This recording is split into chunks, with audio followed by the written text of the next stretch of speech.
여러분, 여러분 가운데 이제 말씀을 메모하시는 분들이 계세요. 메모하는 것이 안 하는 것보다 더 좋습니다. 메모하시면 좋습니다. 메모하시면 좋고, 왜냐하면 메모하면 더 집중해서 말씀을 듣게 되고, 또 중요한 말씀을 기록으로 남겨두면 더 낫습니다.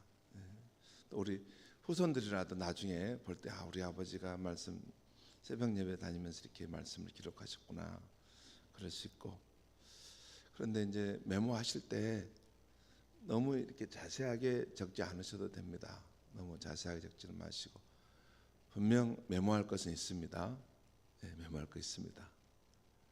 아무 생각 없이 설교하지 않습니다. 정확하게 생각을 하고 오는데 메모할 것이 있는데, 중요한 것 몇 가지라도 이렇게 메모해 두고, 그러면 제일 중요한 것은 손으로 쓰고 이렇게 눈으로 보고 이렇게 하는 것이 우리의 마음에 자꾸 새겨지는 것 같아요. 그래서 메모를 하실 때 다 적지는 않으셔도 되고, 중요한 것 몇 가지를 이렇게 중에 남기시고 가면 좋습니다. 오늘 말씀의 제목은 영원한 기업이신 우리 하나님입니다. 나의 하나님이라고 해도 되죠. 영원한 기업이신 나의 하나님. 여러분, 우리 각자는 자기의 그 소중한 그런 그 유산이라 할까요? 또 자기가 가지고 있는 그런 삶의 근거지, 또 세상을 살아가는 힘의 동력을 갖고 있지 않습니까? 그렇지 않습니까? 어떤 분들은 아파트를 잘 사놓은 것이 삶의 동력일 수도 있고, 또 어떤 분들은 통장에 많이 예금해 둔 것이 삶의 동력일 수도 있고, 또 어떤 분들은 자식이 잘 돼가지고, 자식이 서울대학교 나와가지고 정말 사회인으로 아주 유명세를 떨치고, 그래서 자식이 살아가는 삶의 동력이고 힘이 된 사람이 있어요. 그렇죠? 제가 지금 낯선 이야기 하는 게 아니라 우리 일상 이야기를 합니다. 사람이 살아갈 힘이 없으면, 동력이 없으면 살 수 없습니다. 어떤 사람은 건강을 자기 삶의 동력으로 삼습니다. 건강한 것이 최고예요. 이게 건강한 것이 내 삶의 동력인 겁니다. 다 각자 동력이 있습니다. 사회적인 어떤 높은 지위에 있는 사람은 그것이 자기가 살아가는 삶의 이유입니다. 동력이 나오죠. 그것을 이제 기업이라고 할 수도 있습니다. 그런데 우리가 믿고 의지하는 그 기업이 과연 이것이 안전하냐? 요동치는 세상에서도 이것을 믿고 의지할 수 있느냐? 또 하나는 이것이 잠시 잠깐 내 삶의 동력을 주는 것을 넘어서 영원한 동력을 줄 수 있는 것이냐? 그런 생각을 해봐야죠. 그래서 그런 의미로 영원한 기업이신 우리 하나님 이렇게 정해봤습니다. 여호수아 13장에서 19장까지 해서 이스라엘 12지파에게 땅 분배하는 일을 여호수아 13장 19장의 내용 보면 마치는 것을 보여줍니다. 그리고 어제 여호수아 20장에서 부지 중에 살인한 자들이 도피할 도피성을 정하는 일들을 마쳤습니다. 요단 동쪽, 요단 서쪽에서 3개씩에서 6개의 도피성을 정해 놓았다라는 것입니다. 지금까지 이스라엘 지파들의 땅 분배 과정에서 레위인들은 땅을 분배받지 못했습니다. 이는 레위 지파 사람들은 하나님 자신을 유업으로 삼아 살도록 했기 때문입니다. 그러나 그들에게도 거주할 성읍과 갖추을 기를 목초지는 필요했습니다. 이슬만 먹고 살 수는 없죠. 그래서 그들이 거주할 성읍과 또 갖추을 기를 목초지가 필요했던 것입니다. 오늘 말씀에서는 이제 레위인들이 나와 자신들이 거주할 성읍과 목초지를 요구하는 것이 나오고 있고, 이에 대해서 이스라엘 백성들이 자신들이 먼저 받은 유업 가운데서 일부를 그들에게 주는 것이 나오고 있습니다.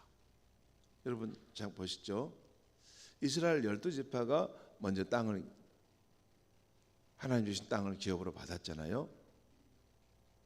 그 다음에 그 이스라엘 백성들이 또 그 중에 일부를 하나님의 일을 하는 이 레위인들에게 또 떼어서 주는 것이 지금 나오고 있는 것입니다.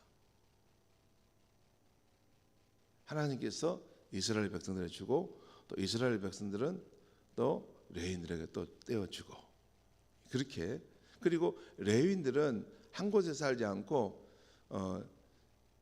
이스라엘 12지파에 각각 흩어져서 들어가서 살게 하신다는 거예요. 예를 들어서 에브라임 지파에 들어가 사는 레위인들은 에브라임 지파 사람들이 떼어주는 그러한 성읍과 목초지에 살도록 하셨고, 또 유다 지파의 그 지역에 들어가 사는 레위인들은 유다 지파 사람들이 떼어주는, 나눠주는 그 성읍과 목초지에서 살게 하셨다는 거예요. 이렇게 레위 지파는 한 곳에 모여 있지 않고 12지파 사는 사람들이 따는 그 땅으로 다 흩어져서 그들 가운데서 마치 소금처럼 살게 하셨다는 거예요.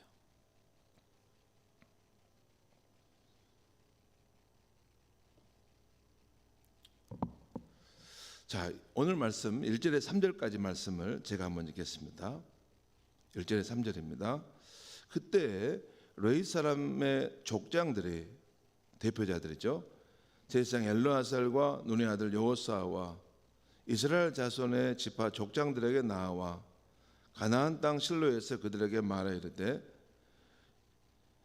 여호와께서 모세에게 명령하사 우리가 거주할 성읍들과 우리 가축을 위해 그 목초지들을 우리에게 주라 하셨나이다 하매, 이스라엘 자손이 여호와의 명령을 따라 자기의 기업에서 이 성읍들과 그 목초지들을 레위 사람에게 주니라. 자, 여러분, 여기 레위 사람의 족장들이 지도자들에게 나와서 그걸 요청했다 그 말이죠. 그러면서 그들이 하는 말이 이렇게 말했어요. 여호와께서 모세에게 명령하사 우리가 거주할 성읍들과 우리 가축들을 위해 그 목초지들을 우리에게 주라 하셨나이다. 여기서 주체가 누구예요? 여호와예요. 여호와. 이 일을 시작하게 하신 분은 여호와께서 하시라는 거예요. 여호와께서 모세에게 명령했던 이전에 그 말씀이 있는데, 이제 가나안 땅을 차지했으니 그 이전에 하신 말씀이 우리에게 이행되도록 해 주십시오, 그 말입니다. 이전에 민수기와 신명기 말씀에 보면 여호와께서 모세에게 그런 명령을 하셨어요. 가나안 땅을 차지하게 되면 레위인들에게는 이렇게 해서 그 각 지파들이 사는 지역의 성읍과 그 목초지의 일정 부분을 얻도록 하게 하라. 자, 이 말씀을 듣고 이스라엘 자손들도 3절에 보면 여호와의 명령을 따라, 자기의 기분에 따라 한 게 아니라 여호와의 명령을 따라 자신들의 기업에서 그 성읍과 목초지를 떼어서 레위 사람에게 주었다라는 것이에요. 이 모든 것은 여호와께서 주도하시는 것인데, 그 여호와의 뜻을 그 백성들이 받드는 것을 보여주고 있는 것이죠. 그 다음 4절에서 7절까지는 야곱의 아들 레위의 자손들이, 그 레위의, 여러분, 야곱의 아들 레위의 자손들인 그앗, 게르손, 무라리의 자손들이 받은 성읍이 나와 있어요. 이게 대략적으로 나와 있어요. 여러분 잠깐 저를 보시면 좋겠어요. 이것을 제가 도표로 이 영상에다 보여주고 싶었는데 아침에 준비가 어려울 것 같아서 제가 했는데, 저를 잠깐 보시기 바랍니다. 설명을 들으셔야 돼요. 여러분, 이스라엘 12지파는 어디서부터 시작했어요? 야곱에서부터 시작했죠.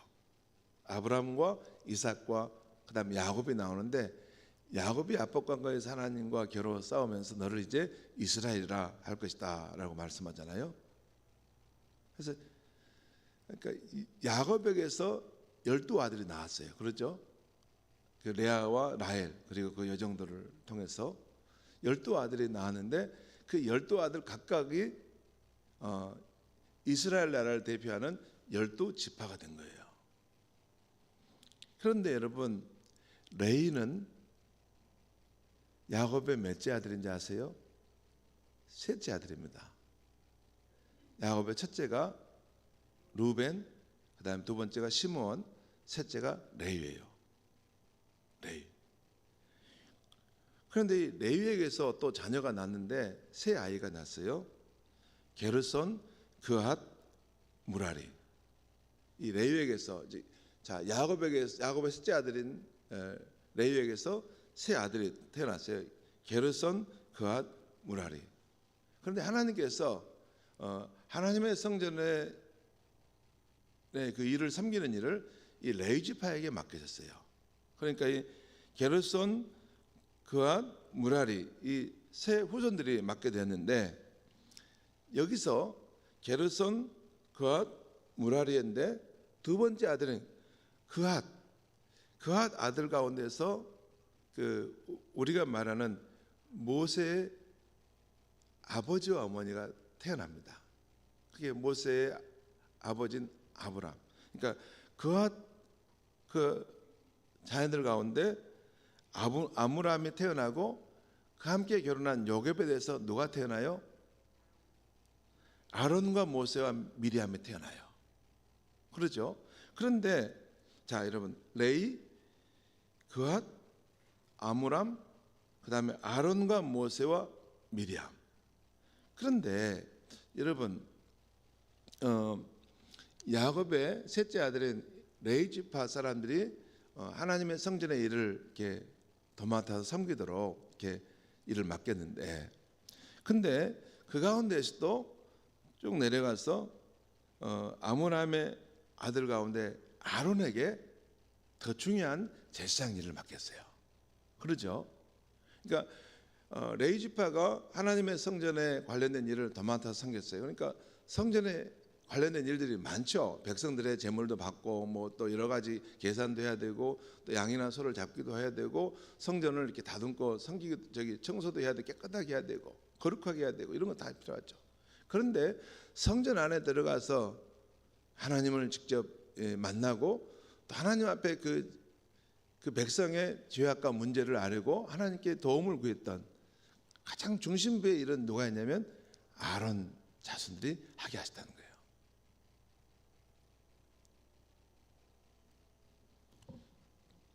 자, 이것을 생각하면서 오늘 본문 4절의 7절까지 말씀을 제가 한번 읽겠습니다. 4절부터 7절까지. 4절입니다. 그핫 가족을 위해서 제비를 뽑았는데 레위 사람 중 제사장 아론의 자손들은 유다 지파와 시므온 지파와 베냐민 지파 중에서 제비 뽑은 대로 13성을 받았고, 여러분 이 그핫의 후손 가운데 이 제사장 아론이 태어났어요. 여러분 그핫의 후손 가운데 아론이 태어났어요. 그런데 그 아론의 자손들이 바로 이렇게 해서 13성을 받았다는 것입니다. 그 다음에 5절 보겠습니다.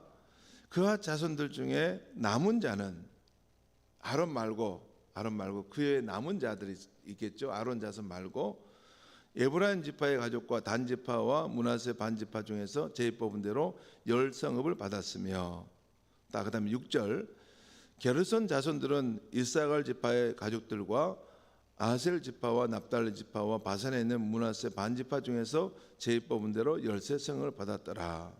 또 7절 무라리 자손들은 그 가족대로 루벤 지파와 갓 지파와 스불론 지파 중에서 12성을 받았더라. 그러니까 여러분 오늘 이 4절부터 7절까지 말씀은 레위 지파의 세 아들인 게르손 그핫 무라리에게 하나님께서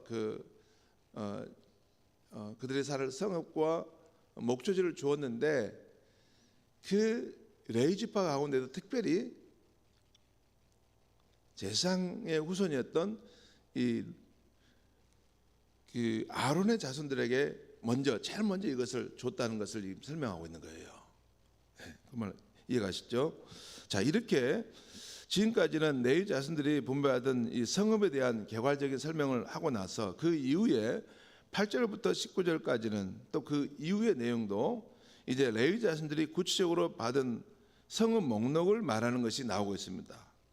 가장 먼저 제사장 가문인 아론 자손이 받은 목록이 나와요. 여러분 내일 아침에 보는 것은 이제 아론 말고 또 레위 자손의 후손들인 뭐 게르손, 그핫, 또 남은 가족, 남은 후손들, 또 무라리 가정들이 있잖아요. 내일은 그걸 아침에 말할 것입니다. 오늘은 이 가장 중심에 있었던 아론 자손에게 주었던 그 성읍의 목록이 나와요. 우리 8절에서 10절 말씀 제가 읽겠습니다. 8, 10절 여호와께서 모세에게 명령하신 대로 이스라엘 자손의 제비 뽑아 레위 사람에게 준 성읍들과 그 목초이들이 이러하니라.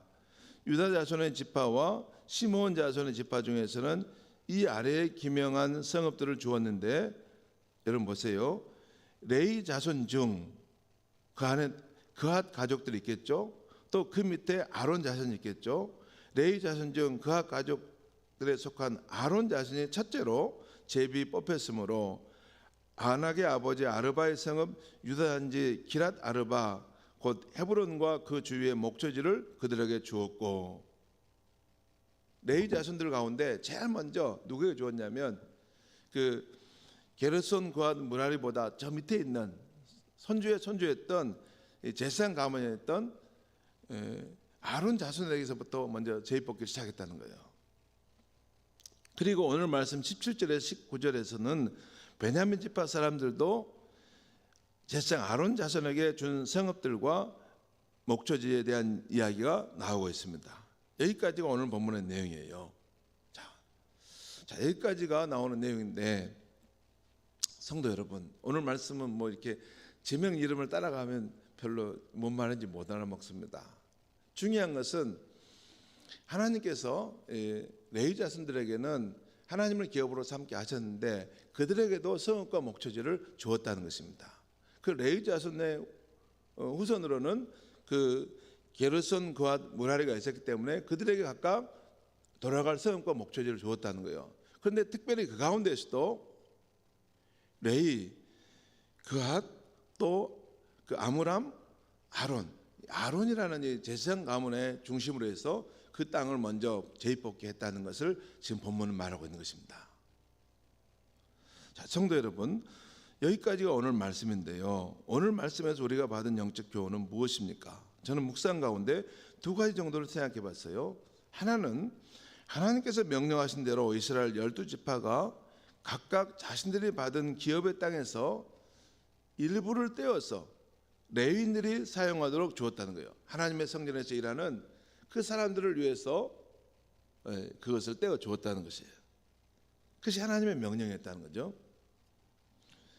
왜 그 명령에 순종했을까요? 왜 이스라엘 백성들은 자신들이 분배받은 땅인데 왜 그걸 줬죠? 자신들도 광야의 떠돌이였고 애굽에서 노예로 살던 존재였는데 땅의 주인이신 하나님께서 선물로 땅을 주셨으니 순종하게 된 것입니다.